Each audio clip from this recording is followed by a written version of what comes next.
और ग्रामर में 9 out of 10 मिले। हाँ ठीक है, ठीक है बेटा, तब करेक्ट है वो। ओके, चलिए ओमकारम के लिए हाथ जोड़ लें, आंखें बंद। ओ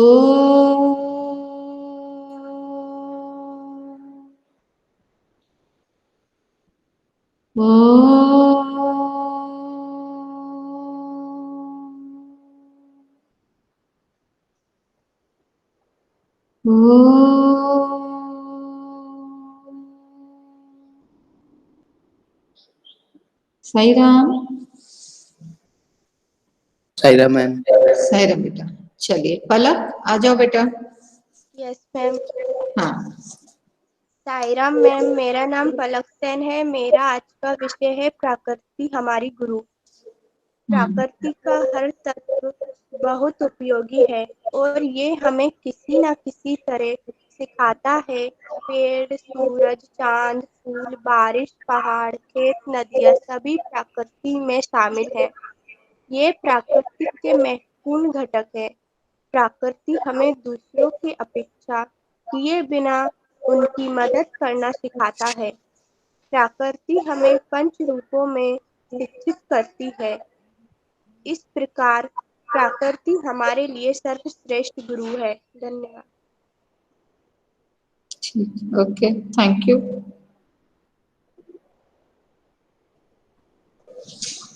चलिए अंतिम पाठ, अगर आपने खोला है तो खोल सकते हैं दोबारा से, और नहीं तो पहले वीडियो देखते हैं टाटा क्लासेट से, फिर मैं आपको समझाती हूँ, ठीक है? और फिर उसके बाद प्रश्न उत्तर करेंगे हम,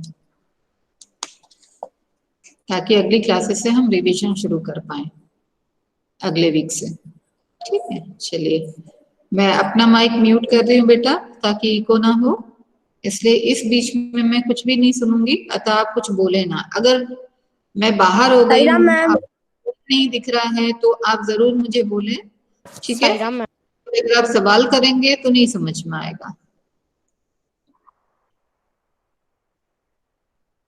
आवाज के बारे में कुछ नहीं कह सकते, क्योंकि आवाज इसकी अक्सर कटती रहती है।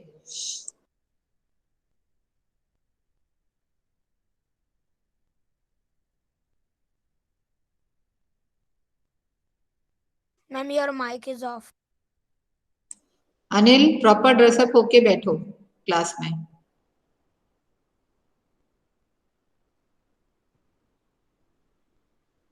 हम जब क्लास ले रहे हैं, बी वेरी केयरफुल कि हम क्लास में हैं, और इस क्लासरूम को स्कूल जैसा ही क्लासरूम समझें। घर में होने की वजह से आप कुछ भी कर सकते हैं ऐसा मत सोचे। क्लास लेना है मतलब क्लास के मोड में रहें।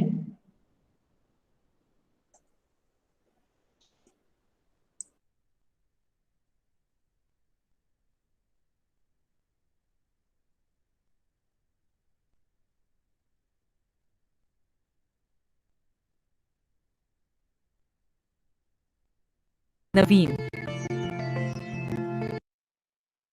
विप्लव गायन कवि बालकृष्ण शर्मा नवीन। कवि बालकृष्ण शर्मा जी इस क्रांति गीत के द्वारा जीवन में परिवर्तन लाना चाहते हैं। उनका मानना है कि संघर्ष करके समाज को बदला जा सकता है। कवि अपने साथी कवियों से एक ऐसा गीत लिखने का अनुरोध कर रहे हैं जो समाज में क्रांति पैदा करे और जिससे परिवर्तन की शुरुआत हो, जिसे सुनकर सारे संसार में उथल पुथल मच जाए।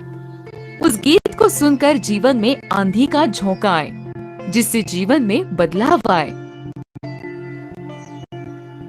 कवि सबको सावधान करते हुए कहते हैं कि ये गीत समाज में क्रांति की चिंगारियां पैदा कर सकता है, शांति भंग हो सकती है और इस क्रांति से आने वाले बदलाव कष्ट दे सकते हैं। क्रांति का ये गीत वर्तमान व्यवस्था को छिन्न भिन्न कर सकता है। कवि कहते हैं कि उनके स्वर को प्रकट करने वाला गदा जोश की अधिकता से रुक गया है। इससे निकलने वाला विनाश का गीत रुक गया है। अर्थात जब भी समाज में बदलाव के लिए आवाज उठाई जाती है तो उसे दबाने की लाखों कोशिशें की जाती है। कवि कहते हैं, मगर क्रांति की आवाज ज्यादा समय तक दबाई नहीं जा सकती, क्योंकि अब जो आक्रोश उनके अंतर्मन से उठा है वो उसकी ज्वाला में सब कुछ भस्म कर देगा। उनके मन के अंदर उत्पन्न क्रोध भरी तान विकास और गतिशीलता की राह में आने वाली सभी रुकावटों को जलाकर नष्ट कर देगा। कवि कहते हैं कि संसार के हर एक कण में क्रांति का गीत समा गया है। हर दिशा से उसी की प्रतिध्वनि आ रही है। जिस तरह शेषनाग अपनी मणि की चिंता में डूबे रहते हैं, उसी प्रकार ये सारा संसार भी नवनिर्माण के चिंतन में लीन हो गया है। कवि समाज में बदलाव लाने वाली परिस्थितियों से पूर्व परिचित है। इसलिए वे कहते हैं कि समाज के विचारों और नजरिए में बदलाव आने के साथ ही बुराइयों से भरे दूषित समाज का विनाश होने लगेगा और इसके बाद ही एक नए राष्ट्र और समाज का निर्माण प्रारंभ होगा।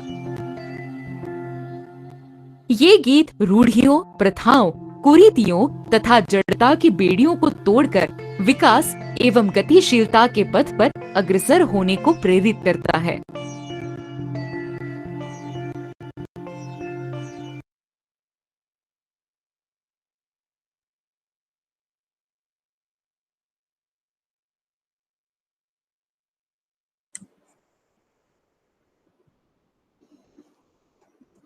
ठीक है, बहुत ही छोटी सी कविता है, इसलिए मैंने सोचा आज आपको ये बता दूं। ठीक है, विप्लव गायन, विप्लव का अर्थ क्या है? परिवर्तन लाने वाली, क्रांति। ठीक है, क्रांति मतलब रिवोल्ट करना। किसी भी चीज का बदलाव तभी हो पाता है जब हम पुरानी चीजों को हटा दें। ठीक है, आपको अपने घर की डेकोरेशन को चेंज करना है तो जो पहले से डेकोरेशन हो रखी है उसको आपको चेंज करना पड़ेगा। आप ये सोचो कि जो पहले से है, पूर्वव्रत है, पूर्ववत रखा हुआ है, उसी के पास में कुछ और चेंज कर दें तो पॉसिबल नहीं है। आपको कुछ भी नया करने के लिए पुराना हटाना पड़ेगा। कोई नई चीज बनाने के लिए पुरानी से अपने आप को दूर करना पड़ेगा। आपको अब जैसे अच्छा पढ़ना है, यहाँ से जाना है, कहीं कॉलेज में जाना है, आप सोचो कि कॉलेज यहाँ चलकर आ जाए तो पॉसिबल नहीं है। आपको वहां तक जाना पड़ेगा। आपको यह मोह माया छोड़कर वहां तक बढ़ना पड़ेगा ताकि आप अपने जीवन को और नई दिशा दे पाए। तो इस कविता के माध्यम से कवि यह बताना चाहते हैं कि जब भी हमको परिवर्तन चाहिए तो पुरानी चीजों को तोड़ने के लिए तैयार रहें। बिना उसके आप कुछ भी हासिल नहीं कर सकते। अब धीरे से जरा कविता के बारे में देखते हैं, क्योंकि ये परिवर्तनशील मनुष्यों के बारे में है। कवि उनको बता रहा है कि परिवर्तन करना है तो हर चीज को ताक पर रखना होगा, हर चीज से आपको जूझना होगा। अपने अंदर जो कुछ भी भाव है उसके प्रति सबको हटाना पड़ेगा और फिर नव निर्माण करना होगा। तो हमारा समाज कैसा है? जिसमें बहुत सारे रीति रिवाज हैं, कुरीतियां हैं। कुरीतियां मतलब ऐसे रीति रिवाज जो किसी का भी भला नहीं करते। ठीक है, तो वो आडंबर, दिखावा, पुराने रीति रिवाज जो कि दूसरों के लिए भी नुकसानदायक है और अपने लिए भी नुकसानदायक है, ऐसी चीजों को तोड़कर जब हम विकासशील समाज की कल्पना करते हैं तो हमें बहुत सारा खाना मिलता है। हाँ अनमोल, तो हम आगे बढ़ते हैं, तभी हम आगे बढ़ पाते हैं। ठीक है, तो अब कविता पे आइए, ध्यान दीजिए। कवि कुछ ऐसी तान सुनाओ जिससे उथल पुथल मच जाए, एक हिलोर इधर से आए, एक हिलोर उधर से आए। कवि बोलते हैं कि लोग कवि को क्या बोल रहे हैं कि ऐसा कोई गीत रचो जिसको सुनकर जोश आ जाए, हम सब जोश से भर जाए, सारी तरफ हलचल मच जाए, पूरा समाज इधर से उधर हो जाए, तब तो कुछ नव निर्माण होगा। तो कवि से सब उम्मीद कर रहे हैं कि कवि कोई ऐसे गीत की रचना करे, ऐसा सुरताल, ऐसी तान बनाए जिससे कि पूरे समाज में हलचल मच जाए, सब जगह उथल पुथल हो जाए और समाज में परिवर्तन आ जाए। अब कवि बोलते हैं, सावधान मेरी वीणा में चिंगारियां आन बैठी हैं, टूटी है मिजराबे अंगुलियां दोनों मेरी ऐठी हैं। कवि बोलते हैं कि हे मनुष्य, तू पहले सावधान हो जा। क्यों सावधान हो जा? बोलते हैं क्योंकि मैंने समाज को परिवर्तित करने का बहुत प्रयास किया है, बहुत समय से मैं कोशिश कर रहा हूँ, पर ये समाज बदलने को तैयार ही नहीं है। ये अपनी पुरानी चीजें तोड़ना ही नहीं चाहता है, हटाना ही नहीं चाहता है। अब मैं इस चेंज के लिए चिल्ला चिल्ला कर कहते कहते थक गया हूं। तो अब यदि तुम मुझे कहोगे कि कोई तान सुनाओ, सुरीली सी आवाज सुनाओ, कोई अच्छा सा गीत सुनाओ, तो ये मेरे बस में नहीं है।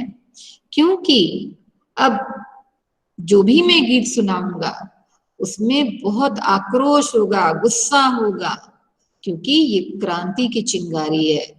तो क्रांति का जो बोध है, क्रांति के समय में जो उत्साह या जोश या गुस्सा है, उससे तुम्हें बचना पड़ेगा, उसको तुम्हें झेलना पड़ेगा। क्योंकि बार बार के प्रयास से मेरी वीणा के तार टूट चुके हैं। वीणा क्या है? गीत सुनाना, यानी उसके लिए प्रयास करना। तो बोलते हैं कि मेरी वीणा के तार टूट चुके हैं, और जब किसी भी म्यूजिकल इंस्ट्रूमेंट के तार टूट जाते हैं तो उससे बेसुरी आवाज निकलती है, वो ट्यून्ड नहीं रह पाते हैं। तो बोलते हैं कि इसलिए तुम्हें संभलना पड़ेगा, क्योंकि अब मैं अगर वीणा बजाऊंगा तो उसमें आक्रोश होगा, उसमें आग होगी, उससे कुछ अच्छा नहीं निकलेगा, कोई अच्छा स्वर नहीं आएगा, क्योंकि मेरी वीणा के तार टूट चुके हैं और वीणा को बजाते बजाते मेरी उंगलियां भी मुड़ चुकी हैं, ऐंठ गई हैं, मुड़ गई हैं। कंठ रुका है महानाश का, मारक गीत रुद्ध होता है, आग लगेगी क्षण में हृतल में, अब शब्द युद्ध होता है। कवि आगे बोलते हैं कि परिवर्तन की कामना जिनको है वो इस चीज को समझ जाए कि जो चीज रुकी रहती है वो जब बाहर आती है तो कितने जोश से आती है, कितने प्रभाव से उससे वेग से आती है। तो जो महानाश का गीत रुका हुआ है, जब वो अब बाहर आएगा तो कैसा होगा? उसमें बहुत आक्रोश होगा, बहुत गर्मी होगी, बहुत जोश होगा। तो बोलते जो कंठ मेरा बार बार के प्रयास से रुक चुका है, अब अगर वो गाने की कोशिश करेगा या उस प्रयास के लिए फिर से कोशिश करेगा तो कैसा गीत निकलेगा? जो किसी को पसंद नहीं आएगा। मतलब मेरे गले से अब जो स्वर निकलेंगे, मेरी वीणा से जो स्वर निकलेंगे, अब वह बिल्कुल भी मधुर नहीं लगेंगे किसी को, क्योंकि अब मेरा गला रूंध गया, फट गया है। बार बार चिल्लाने से हम देखते हैं गला बैठ जाता है। तो बोलते हैं मैंने बहुत प्रयास किया, मैंने समाज में परिवर्तन लाने के लिए बहुत प्रयास किया। जो समाज रुक चुका है उसमें गतिशीलता लाने के लिए बहुत कोशिश कर ली। मैं थक चुका हूं अब, लेकिन अब अगर मैं प्रयास करने का प्रयास करूंगा, कोशिश करूंगा, तो क्या होगा कि मेरा गुस्सा, मेरा वो असफल होना, बार बार लोगों का न मानना, ये सारी चीजें प्रकट होंगी, जिससे आपको कुछ भी अच्छा नहीं लगेगा। और जब यह गीत मैं गाऊंगा तो क्या होगा? उससे जो गर्मी निकलेगी, उससे जो आक्रोश निकलेगा, उससे सभी लोग प्रभावित होंगे, सारे जीव जंतु प्रभावित होंगे, सारी जगह पे आग लग जाएगी, ऐसा हो जाएगा। मतलब हर कोई उससे प्रभावित होगा, सभी लोग उससे परेशान होंगे। झाड़ और झंखाड़ दग्ध हैं। दग्ध मतलब जल गए हैं, झुलस गए हैं। मतलब इतनी गर्मी, इतने आक्रोश से जो आसपास की प्रकृति है वो भी प्रभावित हुए बिना नहीं रह पाई है। इस ज्वलंत गायन के स्वर से मेरा जो स्वर निकल रहा है, जिसमें आग भरी हुई है, जिसमें आक्रोश भरा हुआ है, उसकी वजह से जितनी प्रकृति है वो भी झुलस सी गई है, उस पर भी प्रभाव पड़ा है। रुद्ध गीत की क्रुद्ध तान है निकली मेरे अंतरतर से, और यह आक्रोश कहाँ से निकल रहा है? मेरे मन से, मेरे हृदय से, क्योंकि मैं प्रयास कर करके जब थक चुका हूं तो अब कुछ भी अच्छा किसी के लिए भी नहीं कर सकता मैं। अब जो कुछ भी निकलेगा वह तकलीफ दे ही होगा, उसमें गुस्सा ही दिखाई देगा, उसमें आक्रोश ही दिखाई देगा। पर अगर समाज को गतिशील बनाना है, अगर समाज में परिवर्तन लाना है, समाज को विकसित करना है, तो यह सब हमें झेलना पड़ेगा। आगे वो बोलते हैं कि परिवर्तन कौन चाहता है? पूरा संसार चाहता है, पूरा समाज चाहता है। तो कण कण में व्याप्त वही स्वर, रोम रोम गाता है ध्वनि, संसार के हर कण से परिवर्तन की इच्छा जाहिर हो रही है, और परिवर्तन के लिए हर जगह यही रोष, यही आक्रोश दिखाई दे रहा है। हर एक छोटे से छोटा कण भी इसी प्रकार से अपना जोर मार रहा है कि परिवर्तन करो, परिवर्तन लाओ, पुरानी चीजें, रूढ़िवादिता हटाओ, कुरीतियों को दूर भगाओ और नए समाज की रचना करो। वो आगे बोलते हैं कि यही तान, यही आक्रोश, यही गुस्सा जो मेरी वीणा से निकल रहा है, मेरे मन से निकल रहा है, यही जो सबसे भयंकर विषधर होता है, उसके भी अंदर व्याप्त है, उसके अंदर भी यह जहर, यह व्याप्त है। मैम व्याप्त मतलब? है, होना, उसमें है, उसके अंदर भरा हुआ है ना? जहरीला सांप है तो उसके अंदर भी वह जहर व्याप्त है, उसमें निहित है। आज देख आया हूं जीवन के सब राज समझ आया हूं, भ्रू विलास में महानाश के पोषक सूत्र फरक आया हूं। तो भी आगे बोलते हैं कि समाज में मैंने ये सारी चीजें देखी हैं और हर चीज को अब मैं देखने, परखने, समझने लगा हूं। तो बोलते हैं जब मैंने पूरे समाज को देखा है, पूरे विश्व को देखा है, इस पूरी धरती पर, मैं यही समझ पाया हूं कि यदि नव निर्माण की उम्मीद करते हो तो पुरानी चीजों को हटाओ। पुरानी चीजें जब तक हमारे समाज में व्याप्त रहेंगी, हम कुछ भी नया नहीं बना सकते, चाहे वो नए विचार हो, चाहे नया घर हो, चाहे नई कुछ और चीज हो। नया बनाने के लिए पुरानी हर चीज को आपको हटाना पड़ेगा। वो हमारे पास अभी तक है तो हम दूसरी नहीं खरीदने की सोचेंगे। नहीं करेंगे, है ना? आपके पास कुछ चीजें हैं, मान लीजिए सामान तो उतना ही है, ठीक है, आपका घर सामान से भरा हुआ है, आपको नया सामान खरीदना है, तो उस पुराने को हटाकर घर खाली नहीं करोगे तो नया लाके रखोगे कहाँ? ठीक है, आपके कपड़े छोटे हो गए, अलमारियां पटी पड़ी हैं, भरी पड़ी हैं, अगर उन अलमारियों में से उन छोटे कपड़ों को हटाओगे नहीं तो नए लाकर कहाँ रखोगे? रखने की जगह चाहिए आपको। तो हर चीज ऐसा ही है, हमारे मन में अगर बहुत सारे विचार भरे तो पहले उन विचारों को हटाना पड़ेगा, तब नए विचार आएंगे। हर चीज इसी लॉ से, इसी नियम से चलती है, ठीक है? चाहे आपके विचार हो, चाहे आपकी सोच हो, चाहे आपका घर हो, चाहे आपका परिवार हो, चाहे आपकी पढ़ाई हो, चाहे समाज या चाहे देश, जब भी हम नव निर्माण की कल्पना करेंगे, हमें पुरानी चीज को हटाना अनिवार्य है। पुराने पानी को आप फेंक देते हो, बासी पानी मम्मा फेंक देती है, तब उस मटके में या उस बर्तन में नया पानी भर पाती है, फ्रेश वाटर भर पाती है। अगर वो सोचे कि मैं तो पानी को इसी में भरूंगी, तो भरेगा क्या पानी? नहीं भरेगा, वो तो बाहर गिरेगा, वो उसमें जाएगा ही नहीं। तो पुरानी चीजों को हटाकर ही नया चीज आ सकती है। नया कुछ भी निर्माण करना है तो पुरानी सोच को हटाना पड़ेगा, पुरानी चीजों को हटाना पड़ेगा, पुराने जो भी रचना है उस चीज को हटाना पड़ेगा। हाँ, ये आपका विप्लव गायन है, इसीलिए क्रांति का गीत बोला गया। हाँ बेटा। मैम आपने कहा कि अगर हमें कुछ नई सोच चाहिए और संस्कृति बदलनी है तो हमें अपनी नई सोच, पुरानी सोच को छोड़ना होगा। तो मैम ऐसे तो फिर खाने की मिश्रित संस्कृति के लिए भी यही होता होगा ना? बिल्कुल होता होगा, लेकिन अब देखो, अब एक चीज को समझो। मैंने शुरू में आपको बोला कि इसमें जो हमारा समाज है वो बुराइयों से भरा हुआ है, मतलब कुरीतियों, बुरे रीति रिवाज, जिससे हमारा फायदा नहीं होता बल्कि हमको नुकसान ही उठाना पड़ता है। ऐसे बुरे विचारों को छोड़ने की बात हो रही है। ऐसी जर्जर अवस्था में जो समाज पहुंच गया, जहाँ पे लोग कहते बहुत कुछ है पर करते नहीं है, उन लोगों को जगाने की आवश्यकता है। तो वो जागेंगे कब?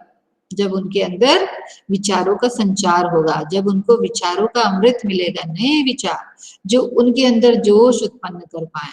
ठीक है, आपको जगाने के लिए मम्मा एक कप चाय पकड़ा देती होंगी, दूध पकड़ाती होंगी या कुछ अच्छे से बोलती होंगी। अगर सुबह उठकर ही मारना शुरू कर दे कि उठ, उठा नहीं है या उठी नहीं है, तो आपको अच्छा लगेगा क्या? आपका पूरा दिन खराब हो जाएगा। तो आपको रिफ्रेश करने के लिए वो रिफ्रेशिंग मोड में ही आपको जगाती है, ताकि आपके अंदर नई धारणा विकसित हो जाए, नए विचार पनप जाए, आप खुश रहें। आप खुश रहेंगे तो आपकी सोच भी वैसी ही होगी, है ना। तो हर चीज के लिए जो बेस है हमारा, अगर वो हमारा बुरा है तो उसको छोड़ना पड़ेगा, और अगर अच्छा है तो आप उसी पे रह सकते हैं। इसलिए हमने शुरू में बोला, ये परिवर्तन का गीत है, क्रांति का गीत है। क्रांति किन चीजों के लिए? जो हमारी समाज को या हमें पीछे ढकेल रही है, हमें स्टेबल बना रही है या हमें स्टैग्नेंट कर रही है। रुका हुआ पानी कभी भी फ्रेश नहीं हो सकता, हमको नदी की तरह बहना पड़ेगा। हमारे विचारों को भी नदी की तरह ही हमको नए तरीके से संजोना पड़ेगा। आपके पुराने विचार बहुत अच्छे हैं, पर उनको आज के नजरिए से देखते हुए बढ़ना पड़ेगा आपको, है ना।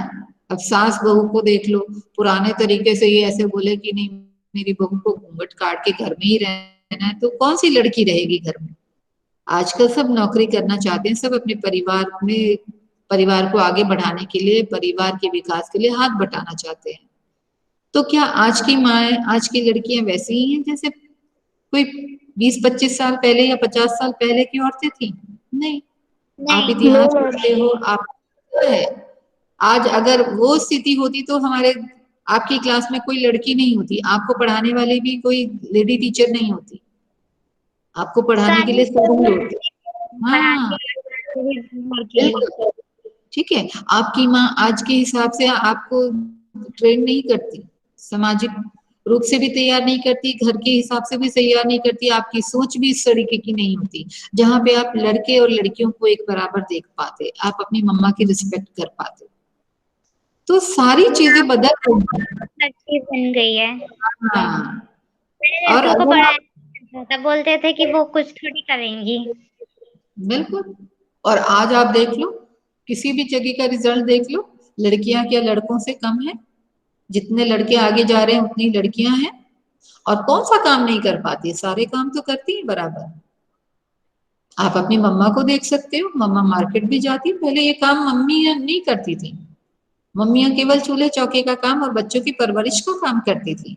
लेकिन आज अगर वर्किंग है मम्मा, तो पापा वो घर का काम कर देते हैं, पापा भी बच्चों की देखभाल कर पाते हैं। ठीक है, तो नए जमाने में ये परिवर्तन आ रहे हैं। आप में भी ये एक्सेप्टेंस है कि आपकी बहन है, आपकी दीदियां हैं, तो वो अगर वर्किंग है तो आपको बुरा नहीं लगता है। पर पहले ये एक्सेप्ट नहीं होता था सोसाइटी में, पहले समाज में ये एक्सेप्टेंस नहीं था। औरत अपनी मर्जी से कुछ भी नहीं कर सकती थी, लड़कियां अपनी मर्जी से घर के बाहर कदम नहीं रख सकती थी। तो हमने समाज को बदलते देखा है बेटा, आप अपने समाज को बदलता हुआ देख रहे हो, तो ये विचारों का ही परिणाम है कि हम इतने आगे बढ़ गए हैं। लेकिन हम कितने आगे बढ़ गए इसका अंदाजा हमको नहीं हो पाता, क्योंकि हम तो बस चल रहे हैं, हम चल रहे हैं, थोड़ा ही थोड़ा चेंज लेकर आ रहे हैं, पर हम चेंज हो रहे हैं। आपने पुराने खाने को छोड़कर, आपने ट्रेडिशनल फूड को छोड़कर नए कितनी चीजों को अपना लिया, आपने कभी कल्पना की है? आप अपना ड्रेसिंग सेंस देख सकते हो, आप पजामा कुर्ता पहनने को बोला जाए तो बड़े बेमन से पहनेंगे। आपको अगर बोला जाए यही पहन के अपने दोस्त की पार्टी में चला जाए तो आपको बिल्कुल अच्छा नहीं लगेगा। आप बोलोगे पूजा तक तो ठीक है, घर में पहनना ठीक है, पर मैं बाहर नहीं जाऊंगा इसको पहनकर। क्यों नहीं जाओगे? समाज बदल गया है, लोग क्या कहेंगे? आपका सवाल होता है लोग क्या कहेंगे, सब हंसेंगे मेरे फ्रेंड। क्यों सोचा आपने ऐसा? आपने ऐसा क्यों? हाँ, आपने, आपके सोचने का कारण है ना, आपने देखा कि कोई ऐसे ड्रेस नहीं पहनते, सब बदल गए हैं, तो मैं क्यों पहनूं? इसलिए तो आपने इस चीज को कभी बारीकी से नहीं सोचा होगा। अब सोच कर देखना कितना परिवर्तन आया आपकी सोच में, आपके आज के एटीट्यूड में। क्या हम वैसे ही कर पाते हैं? हाँ परम। मैम तो ऐसे तो मैम हमारे एक ही तरह का खाना, पुराना तरीका खाना खाने का भी संस्कृति को बदलना तो पड़ेगा ही। हाँ देखो, अब आप इस चीज पे भी वापस आ जाओ। खाना खाने की संस्कृति है। आप देखोगे जितने भी लोग हैं, आपकी मम्मा है या आपकी दादी है या नानी है, दादी नानी जिस तरीके का भोजन बनाती थी, मम्मा ने उसको मॉडिफाई कर दिया है। ठीक है, आपने उसमें और सारे इनोवेशंस करके, एक्सपेरिमेंट्स करके उसको कुछ और बना दिया है। तो पहले जो खाने होते थे वो कुछ लिमिटेड होते थे, अब उसी से और भी प्रकार के भोजन को हमने बना लिया है। मतलब हम उसमें मॉडिफिकेशन करते हैं, कभी कुछ ऐड करते हैं, कभी कुछ माइनस कर देते हैं। तो इस तरीके से हमने उसकी वैरायटी देख ली है, जो हमको भाता है उसके हिसाब से हम उसको बनाने लगे हैं। ठीक है। आगे बढ़ टेस्टी बनाने के लिए और उसको अच्छा बनाने के लिए या प्रेजेंटेबल बनाने के लिए करती हूँ। हाँ, प्रेजेंटेबल बनाने के लिए, क्योंकि आपको लगता है कि अब कोई खाना खाता है तो सबसे पहले सुंदरता भी देखनी चाहिए, तो हम उसको परोसने का भी तरीका देखते हैं, किस प्रकार से परोसे, नए नए डिजाइन्स में, नए तरीके से परोसे। इवन हम लोग अपनी प्लेट्स और चम्मच भी पर्टिकुलर डिश के लिए एक विशेष प्रकार का व्यंजन परोसने के लिए देते हैं। ठीक है। अगर हम पहले की बात करें, तो हम पाते थे कि पहले तो ग्लास में, बड़े से ग्लास में दे दिया जाए, दूध वगैरह लस्सी वगैरह तो नहीं चल जाता था। अब आपको इतने बड़े ग्लास में मम्मा बोले इसमें दूध पियो, तो आप बोलोगे नहीं, मेरा मिल्क वाला कप चाहिए, मुझे उसी मग में, मुझे तो दूध अच्छा लगता है। क्या चीज है, आपने चेंज किया, दूध वही है, लेकिन दूध में अब आपने कभी मोल्टोवा मिलाया, कभी बोर्नविटा मिलाया, कभी प्रोटीन पाउडर मिलाया, कभी कुछ और मिलाया, वो मॉडिफाई हो गया। मॉडिफाई हो गया। बेस वही है, मॉडिफिकेशन आपने कर लिया अपने स्वाद के अनुसार, आपको क्या पसंद है उसके हिसाब से। तो चेंजेस आते रहेंगे, लेकिन आप जब एक स्टेज पे पहुंच जाओगे और पहले वाली चीज को आज की चीज से तुलना करोगे, तब आप पाओगे कि चेंज बहुत ज्यादा आ गया। ठीक है। मम्मा को नहीं पता चलेगा कितना चेंज आया दादा दादी के हिसाब से और नाना नानी के हिसाब से। आपको पता चलेगा दादा दादी के हिसाब से और आपके एज में कितना डिफरेंस आ गया, इस टाइम पीरियड में कितना डिफरेंस आ गया। अगर आप मैम पुरानी, तो ऐसे तो खाना खाने की संस्कृति बदलना तो फिर अच्छा काम हुआ ना, कि हम कुछ नया बना रहे हैं। बिल्कुल, लेकिन आप अगर अपनी सेहत को ताक पे रखते हो तो वो गलत है। वो गलत है। वो गलत इसलिए है क्योंकि आज के समय में जब हम दौड़ रहे हैं, तो हम केवल पैसा कमाने के लिए दौड़ लगा रहे हैं। आपने तो अपने लिए अपने हिसाब से भोजन की व्यवस्था करने का सोचा है, आपने सोचा है कि चेंज करना चाहिए। फिर क्यों ये बोलते हैं कि तस्वीर बदल रही है खान पान की। लेकिन आप जरा पीछे जाकर देखो कि पहले जो घर में खाना पकता था वो शुद्ध तरीके से बनाया पकाया जाता था। आज आप अगर मार्केट में जाते हो, बोलते हो चेंज हो रहा है, चेंज को मैंने एक्सेप्ट कर लिया, पर क्या आपकी बॉडी के लिए वो हेल्दी है? क्या ये सवाल करने का राइट आप खो चुके हैं? आपको नहीं लगता कि मुझे ये सोचकर करना पड़ेगा कि मेरे शरीर को कौन सा हेल्दी रखेगा, कौन सा नहीं रखेगा? दुनिया में बहुत सारी चीजें हैं, आपको बहुत सारे विज्ञापन देखने को मिलते हैं जहां आपको, जो आपको बड़ा लुभाते हैं।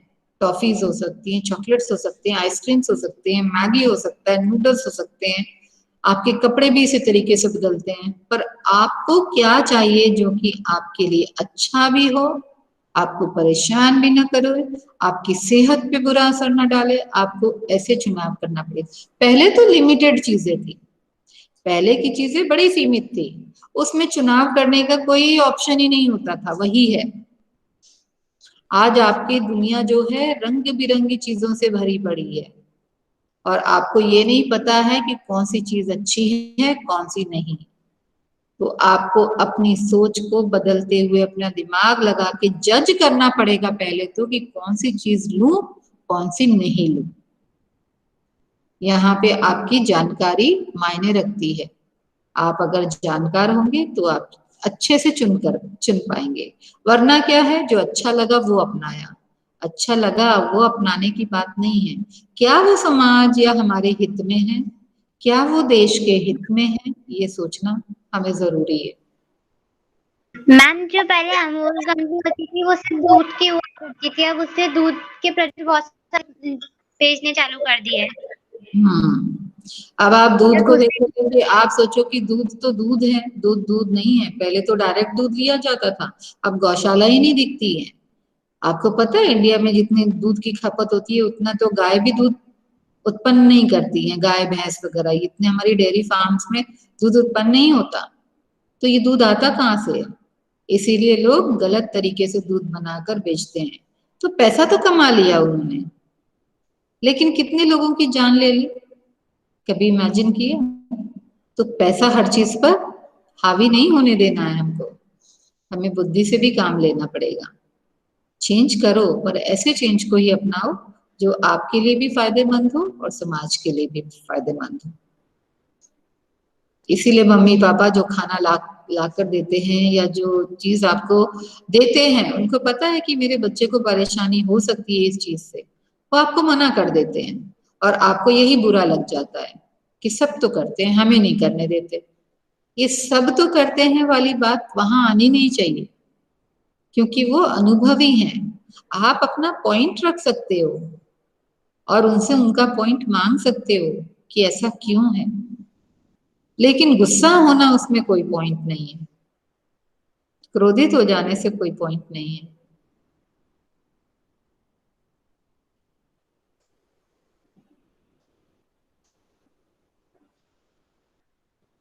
और कोई डाउट है किसी का तो प्रश्न उत्तर हम अगले वाले क्लास में करेंगे, और अगली क्लास में हम लेटर राइटिंग भी सीखेंगे मंडे से। Okay ma'am. ठीक है, और कोई डाउट है किसी को, कुछ पूछना है? No ma'am. आपका सिलेबस तो आप सभी को मिल गया होगा, है ना? तो यस मिल गया। हाँ, ये 3 पार्ट हमारे हैं जिनके प्रश्न उत्तर हमको थोड़े से डिस्कस करने हैं। एक तो धनराज पिल्ले वाला पार्ट, या उसके उसके प्रश्न हो गए मेरे ख्याल से, आश्रम का अनुमानित व्यय और विप्लव गायन। इसको बस थोड़ा थोड़ा सा देखना है। अगर आपको कविता समझ में आ गई है तो यही इसका सार है कि परिवर्तन के लिए पुरानी चीजों में हमें परिवर्तन करना पड़ेगा, हमें उनसे पिछली चीजों से पिछली यादों से बाहर आना पड़ेगा, तब हम विकास कर पाएंगे, तब हम तरक्की कर पाएंगे, है ना? अगर आप सोचो कि मैं यही नौकरी कर लूं पढ़ लिख कर, तो पॉसिबल नहीं है। मम्मा पापा को का साथ छोड़कर आगे बढ़ना पड़ेगा, और नहीं तो फिर मैम जो चीज मिल रही है उसी में गुजारा करना पड़ेगा। हाँ बेटा। ये नया साल जो हमें कोरोना में मिला वो भी एक नई चीज ही थी, इससे बहुत लोग अपना टेक्नोलॉजी के बारे में सीख गए। बिल्कुल, देखो अब ये भी पॉजिटिव है ना। लेकिन अगर ऐसा नहीं करते, आप बोलते नहीं हम तो स्कूल में ही जाके पढ़ेंगे, तो क्या वो हमारे लिए बेनिफिशियल था? अगर हम स्कूल आते जुटती, और हम तो नया सीख रहे थे, हमने वो नहीं सीखा। हाँ, तो समय को देखते हुए हमें काम करना पड़ता है। और आप सोचो कि इसका नेगेटिव इफेक्ट था, तो पॉजिटिव इफेक्ट ये हुआ कि हम सब कंप्यूटर से पढ़ना सीख गए, हम सब मोबाइल चलाना सीख गए, हम सब मेल करना सीख गए। ये चीजें हम शायद पूरे इतने सालों में नहीं सीखे। हाँ मैम दिव्यांश। पोल्यूशन बहुत कम हुआ। पोल्यूशन बहुत कम हो गया, मतलब इसका मतलब हम कहीं ना कहीं गलतियां कर रहे थे, गाड़ी घोड़ों की चकाचौंध में डूबे हुए थे, प्रकृति का ध्यान ही नहीं था जिसमें हमको जीना है, उसी को हम गंदा किए चले जा रहे थे। हम लोग जो चिड़िया थी वो आज भी बीमार है, वो हमारी वजह से ही है। हाँ, जो चिड़िया हर घर के पेड़ पे बैठी हुई मिलती थी, आज वो कहीं पे बैठी हुई नहीं मिलती। कहीं बैठी नहीं मिलती, मतलब हर चीज प्रकृति को हमने इधर से उधर कर दिया। किस लिए? सिर्फ अपनी खुशी के लिए। तो खुशी तभी अच्छी लगती है जब सब खुश हो हमारी खुशी से। आपका वह काम तभी अच्छा होगा जब आपके साथ साथ दूसरे भी उस चीज को सराहें। ऐसा थोड़ी ना मेरी लाइफ मेरी मर्जी, ये नहीं है।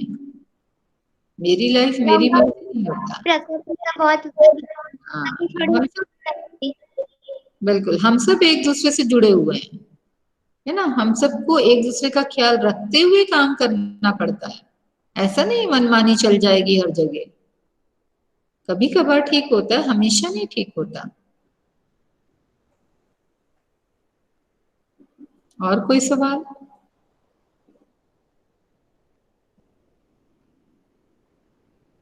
जीवन में संघर्ष मिले तो क्या समझ लेना चाहिए कि मेरी तो किस्मत फूटी है? नो मैम, क्या समझना नो क्योंकि चाहिए? मैम। उससे भी अच्छा होगा आगे। हाँ बिल्कुल, मैम अभी बुरा हो रहा है तो बाद में कभी तो अच्छा होगा। तभी तो अच्छा होगा। पर हम ये Yes, ma'am. जो कह रहे हैं क्या हम इसको मानते भी हैं या सिर्फ कहते हैं, कहने के लिए कह रहे हैं? क्या हम इसको मानते भी हैं? Yes, ma'am. Yes, ma'am. जानते हुए भी वही काम करते हैं कि पेड़ पौधों को हम मारेंगे तो हम सांस नहीं ले पाएंगे, तब भी हम वही काम करते हैं। हाँ बिल्कुल, ये जो है ये जीवन के संघर्ष जो है हमारे लिए परीक्षा है। शुभ्रा ने लिखा है कि they are just like test. तो वाकई ये टेस्ट जैसे होते हैं और हमारा इसमें आत्मविश्वास परखा जाता है। हम कितने कमजोर या कितने स्ट्रांग हैं ये परख इसी समय में होती है। तो इसको अपना टेस्ट करने वाला चीज आप सोच सकते हो अपना, कि मैं कहाँ पे स्टैंड करता हूँ या करती हूँ, मैं किस चीज का सामना आराम से कर सकता हूँ या कर सकती हूँ। ठीक है, आपके तरीके से आपके हिसाब से सब कुछ नहीं होगा, लेकिन हमें उसे अपने तरीके से बनाना पड़ेगा, है ना। आप सोचे कि सब मेरे हिसाब से हो जाए, तो जरूरी तो नहीं जो आपके हिसाब से हो रहा है वो सबके लिए अच्छा हो। तो जो सबके लिए अच्छा हो उस चीज में थोड़ा सा परिवर्तन करके अगर काम चलता है अच्छे से तो वो किया जा सकता है ना।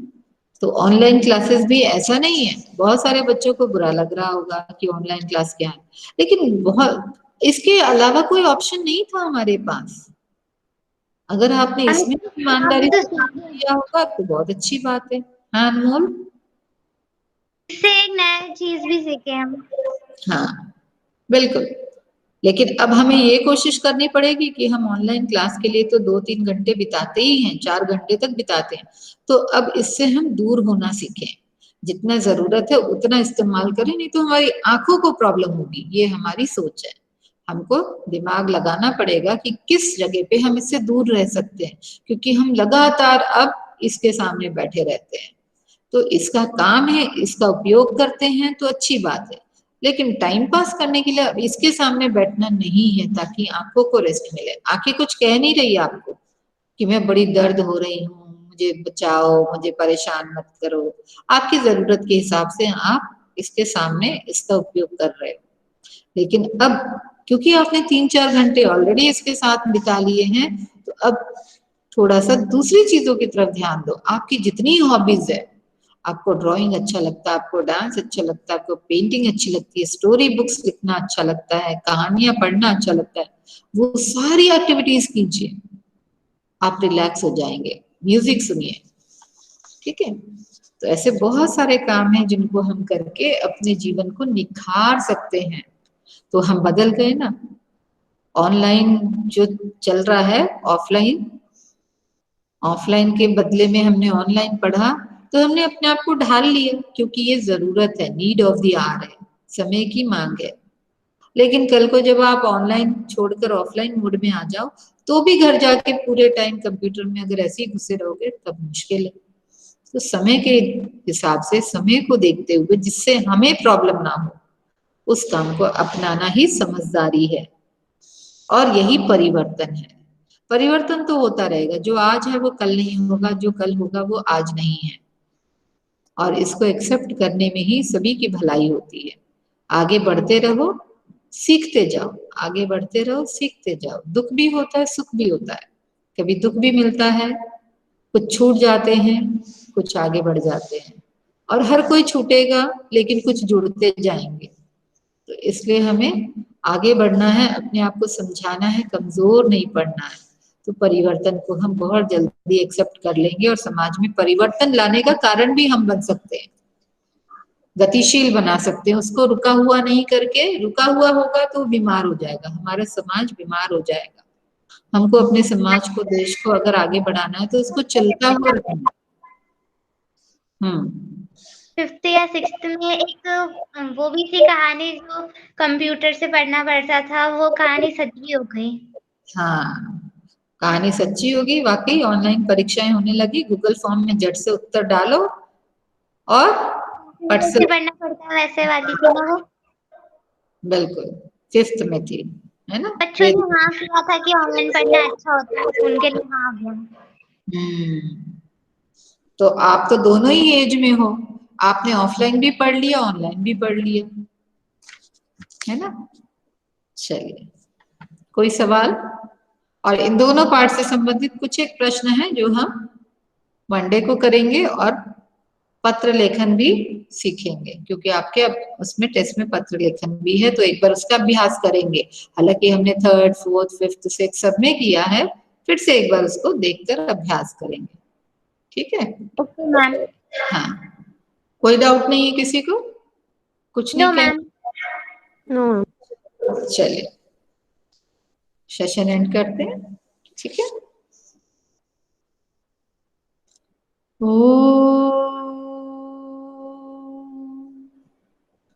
शांति शांति शांति।